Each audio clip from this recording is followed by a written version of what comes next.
Bonjour à toutes et à tous et bienvenue dans cette nouvelle explication de SVD. Aujourd'hui, on va plonger au cœur de nos propres corps, à une échelle minuscule, pour comprendre quelque chose d'absolument fou. On est fait de milliards de cellules, mais comment est-ce que chacune d'entre elles fait pour trouver l'énergie de fonctionner, de nous maintenir en vie, là, à chaque seconde? Voilà la grande énigme qu'on va résoudre ensemble aujourd'hui.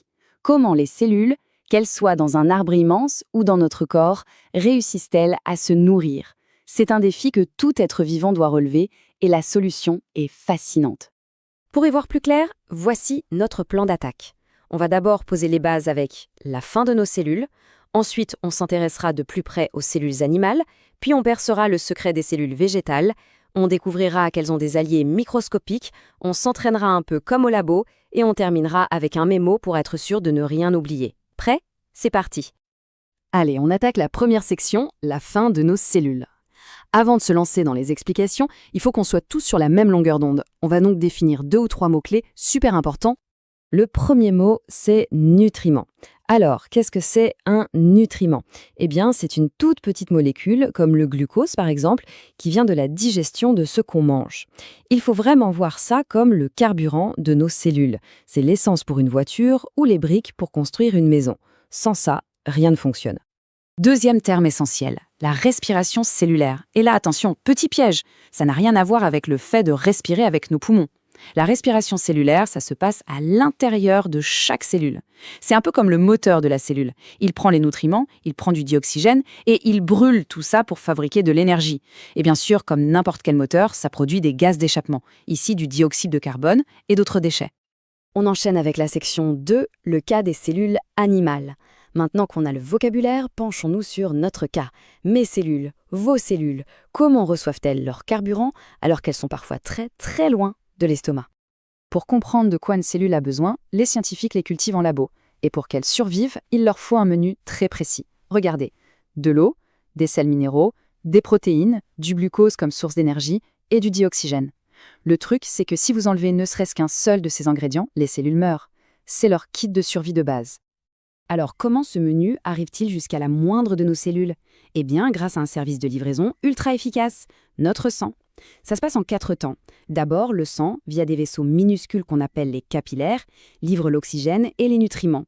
Ensuite, la cellule attrape tout ça et s'en sert pour faire sa respiration cellulaire. Troisième étape, elle produit de l'énergie, mais aussi des déchets.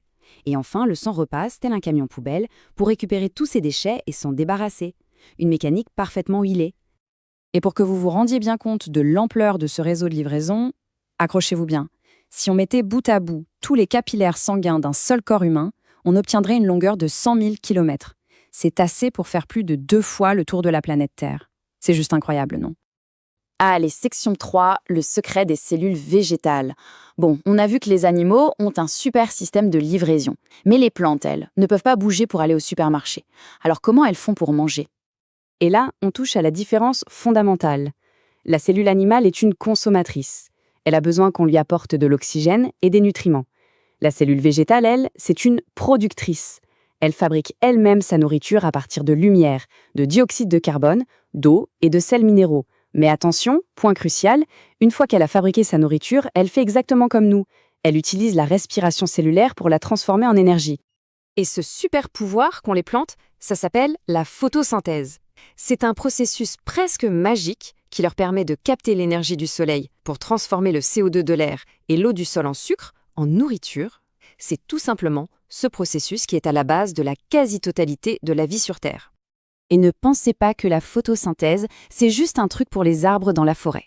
Regardez cet exemple super moderne, la maison aux algues à Hambourg. Toute sa façade est recouverte de panneaux remplis d'algues. Ces algues font de la photosynthèse, produisent de la matière, et cette matière est ensuite utilisée pour chauffer tout le bâtiment. La nature au service de la technologie. On passe à la section 4, des alliés microscopiques. On a souvent l'impression qu'un être vivant, c'est une seule entité, mais en réalité, c'est beaucoup plus complexe.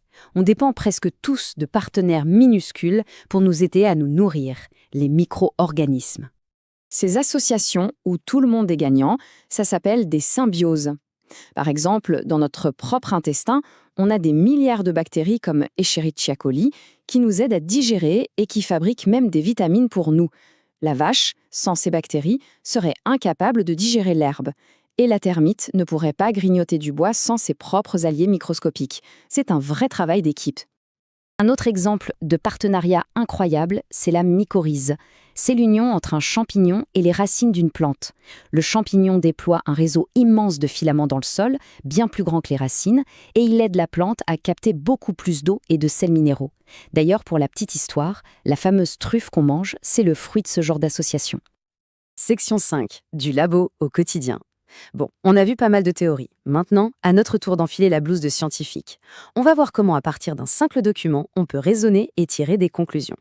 Prenons l'exemple d'un muscle et appliquons la méthode magique en 3 temps.